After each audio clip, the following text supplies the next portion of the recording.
A própria Bíblia é uma imagem de onde emerge Jesus e por isso não deveria ser usada, pois adorar a Deus em espírito e em verdade é dispensar tudo que é matéria.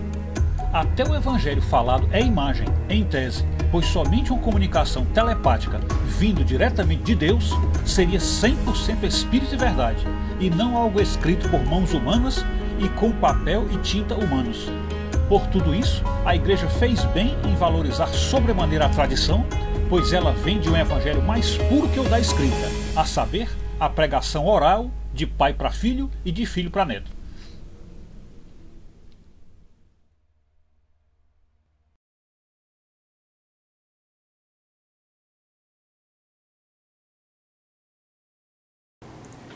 Os protestantes, de um modo geral, eles costumam centrar as suas críticas e as suas acusações contra a Igreja Católica em relação àquela questão das imagens, e sempre fazendo julgamento completamente atabalhoado e injustificado de que nós adoraríamos imagens, como se nós confundíssemos o único que merece a adoração, que é o Senhor, com as imagens que estão em nossa casa, que estão em nossa igreja, enfim, que encontramos nos santuários no mundo inteiro. Então isto é uma acusação não apenas errada, incorreta, como maliciosa, porque quer induzir o povo a acreditar que nós somos idólatras.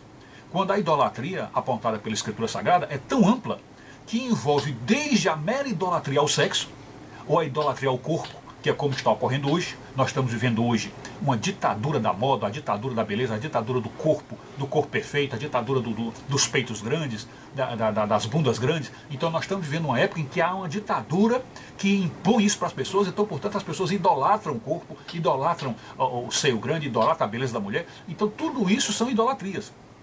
Então nós vemos que existe processo de idolatria em tudo.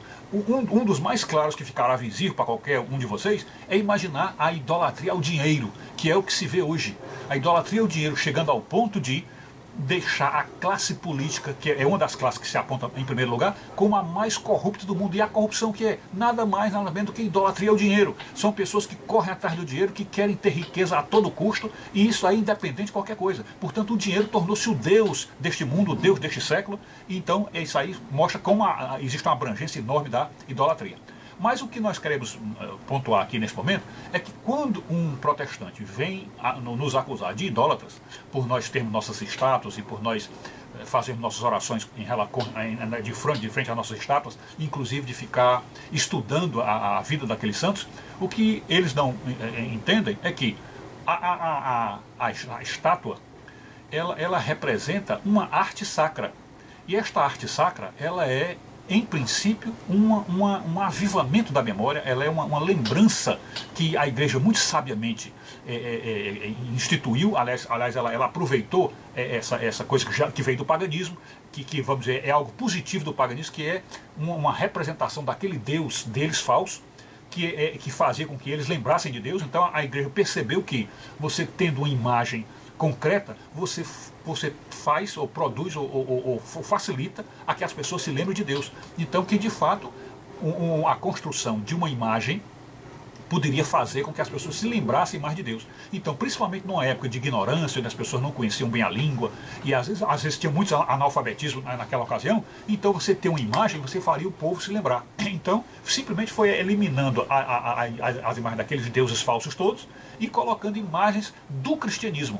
Como vocês observam que dentro da igreja, geralmente existem aquelas tábuas grandes com desenhos, mostrando as 7 estações da Via Sacra, enfim, mostrando aquilo ali. Então, são representações, vamos dizer, físicas, que apontam para sinais da fé e para histórias da fé, histórias que ocorreram de verdade. E então a pessoa que assistisse, que ficasse olhando aquelas imagens, por exemplo, das 7 estações da Via Sacra, ela estaria sempre se lembrando do sacrifício de Jesus por ela. Então isso mostra como há um conteúdo didático, um caráter didático nas imagens. E também toda vez que uma pessoa, um ignorante, uma pessoa que não sabe ler, ou que tem ignorância teológica, etc., ela vê uma imagem, como a imagem de São Francisco, como a imagem de São Benedito, enfim, quando ele vê uma imagem, ele tem a tendência natural é de conhecer o santo, saber o que o santo fez, portanto estudar a história do santo. E isso é muito importante, porque ao estudar a história do santo, ele está estudando a santificação. E a santificação é importantíssima para a vida dele, porque sem santificação ninguém verá o Senhor. Então a questão das imagens tem esse papel fundamental na instrução do povo de Deus. Porém, o que temos que agora nos lembrar é que quando os protestantes vêm com essa crítica contra nós em relação às imagens, eles estão esquecendo que, a rigor, tudo aquilo que não for espiritual cairia nesta acusação de idolatria. Tudo, porque a idolatria seria você substituir o Deus espiritual, o Deus verdadeiro, por um Deus material. E eles então sempre usam aquele versículo que diz, porque os verdadeiros adoradores adorarão o Pai em espírito e em verdade. Então eles usam esse texto para dizer então que a adoração tinha que ser somente em espírito e ao espírito. Essa é a base do pensamento deles. Mas uma adoração em espírito e ao espírito, o que é que a rigor ela iria exigir? Iria exigir que nada, nenhum objeto físico material poderia estar entre o crente e Deus. Nenhum objeto, nada, absolutamente nada. E no meio desses objetos está também a própria palavra de Deus. Porque a palavra de Deus, que eu estou dizendo aqui, Bíblia, em relação à Bíblia, a própria Bíblia é um objeto de matéria, é feito de matéria física, e que se interpõe entre o crente e Deus, como sendo o veículo para aproximá-lo de Deus. Então, a rigor, você observa que o papel da Bíblia passa a ser o mesmo papel de uma estátua de santo.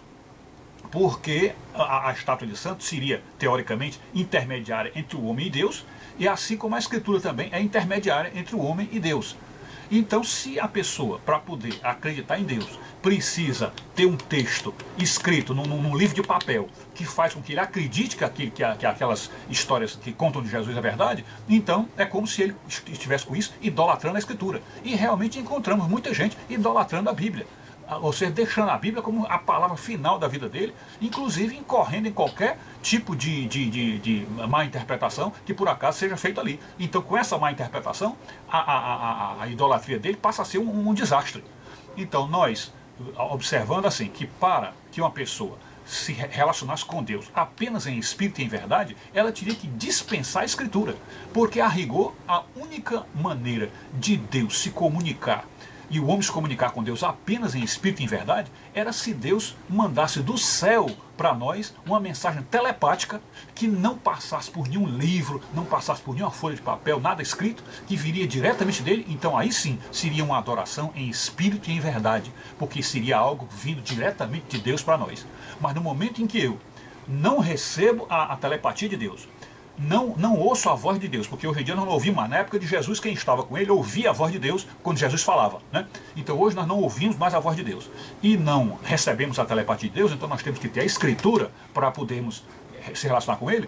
Então é como se Deus tivesse dito assim, olha, vocês precisam da matéria, e esta matéria se chama Bíblia, vocês precisam dessa matéria para poder ter contato comigo. Então esta matéria funciona como uma imagem, entre aspas. E por isso é que a Escritura Sagrada não pode ser adorada, ou não pode ser venerada. Segundo eles, né? Não pode ser, mas para nós ela pode ser venerada. Então, segundo eles, não pode. Mas há pessoas que de fato adoram a Escritura ou idolatram a Escritura. Pois bem, então, além desse aspecto, temos que nos lembrar que, na história do povo de Deus, a gente tem que ver por que então a Igreja Católica dá tanta importância à tradição. Por quê? Porque a tradição remonta a um tempo em que o Evangelho não estava escrito, ou seja, não havia o Novo Testamento, e as pessoas acreditavam nos apóstolos pelo simples ouvir da palavra de Deus. Era simples confiança, digamos até assim, uma confiança cega no que os apóstolos diziam e também nos discípulos que surgiram após os apóstolos. Então, naquela época não havia o Novo Testamento, a Escritura Sagrada, a Bíblia, passava de boca a boca, de ouvido a ouvido, e, portanto, era menos idolátrica, entre aspas, menos idolátrica do que hoje. Porque hoje, para poder a Bíblia passar de uma pessoa para outra, ou seja, a mensagem de Deus passar de uma pessoa para outra, é preciso que a Bíblia esteja presente, para poder a pessoa ver na Bíblia aquilo que está sendo dito. Mas houve uma época em que não havia Bíblia. Então, portanto, a mensagem de Deus passava de boca para boca e ouvido para ouvido. Portanto, havia muito mais espiritualidade, muito mais culto em espírito e em verdade do que há hoje. Por isso que a Igreja Católica respeita, admira e elege a tradição como uma das fontes da inspiração sagrada e, portanto, digna de toda a inspiração para a teologia cristã. É isso.